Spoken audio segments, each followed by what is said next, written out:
The aircraft smells of oil, wool, and stale cigar smoke. Asterisk, it vibrates faintly beneath Winston Churchill's feet, a low mechanical shudder that travels up through the solace of his shoes and into his knees.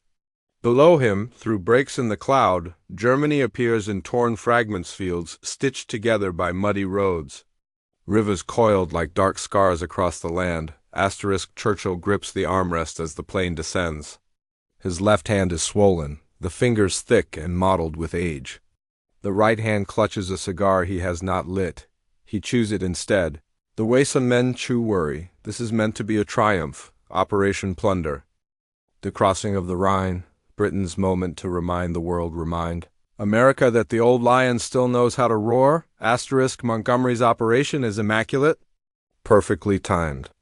Perfectly rehearsed. Thousands of guns. Airborne drops. Smoke screens that will turn the river into a curtain of white mystery. Asterisk, Churchill has written the communique himself. Then the radio crackles. 4 words, short, brutal, unadorned. Patton crossed last night. Asterisk, the words do not echo. They sink. Churchill closes his eyes. The engine hum becomes suddenly louder, as if the aircraft itself senses the disaster and leans into it. Not today. Not with British guns shaking the earth. Last night, with boats. Asterisk and Audacity. 2 months earlier. January 12, 1945. Asterisk, London is gray with cold rain.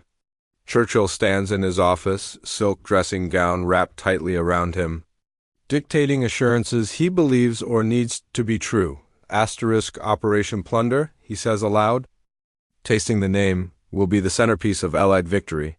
Asterisk, Montgomery stands opposite him, stiff-backed, composed, his cap held under one arm like a ceremonial object. He listens without interrupting, absorbing every word like a ledger entry. Asterisk, this is his moment, Britain's moment. Montgomery has been promised the stage. Asterisk, and Montgomery believes in stages. Asterisk, he believes wars are won by preparation, by precision, by overwhelming force applied at the correct moment, never rushed, never improvised. Asterisk, outside the window, rain streaks the glass.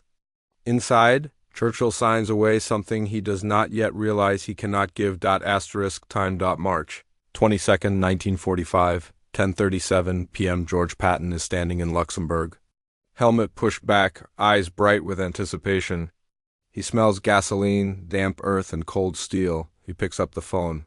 "Ike," he says, voice calm, almost casual. "Quick update. We crossed the Rhine at Oppenheim. Used assault boats. Minimal casualties." There is a pause. Patton grins. Eisenhower does not. "George," Ike says carefully, "please tell me you coordinated this with Montgomery." Asterisk, Patton looks out into the night, toward the river now behind him. Asterisk, "Monte's got his crossing tomorrow," he replies. Didn't want to bother him with details. The line goes dead. In Eisenhower's headquarters, silence follows like a held breath. Asterisk, then, "Get me Churchill." At 6:18 a.m., Montgomery receives confirmation. American troops crossed the Rhine 12 hours ago. He does not shout. Witnesses will later say that is the most frightening thing of all. His face drains of color. His jaw tightens.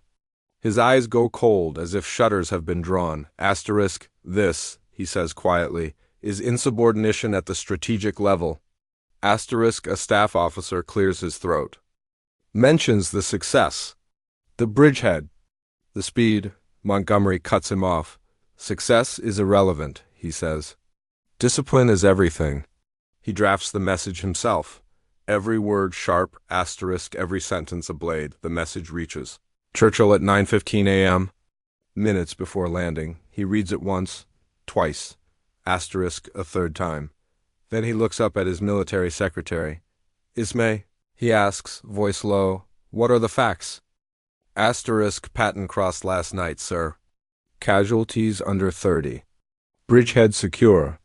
Churchill turns toward the window. The Rhine glints below like a ribbon of dark glass. Asterisk, he has spent 3 years defending British method. Asterisk, and in one night. It has been outpaced by American speed. The airfield is cold.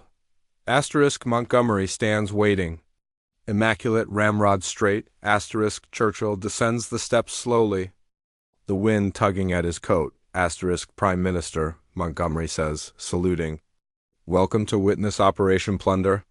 Churchill nods. I received your message, he says. Walk with me. They move away from the gathered officers. Montgomery does not waste time. Asterisk Patton must be relieved. Churchill raises a hand. One question, Bernard. Answer honestly. Montgomery stiffens. If Patton had asked permission to cross last night, what would you have said? Asterisk, I would have denied it. Asterisk, why? Asterisk, it distracts from the main effort. Churchill stops walking. Your main effort, he says quietly. Montgomery bristles. It's about discipline. Asterisk, no, Churchill replies. It's about him making you look slow. Asterisk, the wind carries. The distant thunder of artillery, asterisk operation. Plunder has begun, asterisk, but the moment has passed. Churchill returns to his aircraft. Asterisk, he sits in. Silence. Then he dictates. General Eisenhower. I must decline to support the request to relieve General Patton. He pauses, adds a handwritten note. Keep Patton moving. Bad evening. He pours a whiskey. Asterisk. I've chosen American results over British pride. He tells his doctor, asterisk, I choose the man who ends the war faster. Asterisk outside. The Rhine flows on. It does not care who crossed first, only that the crossing happened. Churchill would later write. Asterisk pride does not win wars. Speed does.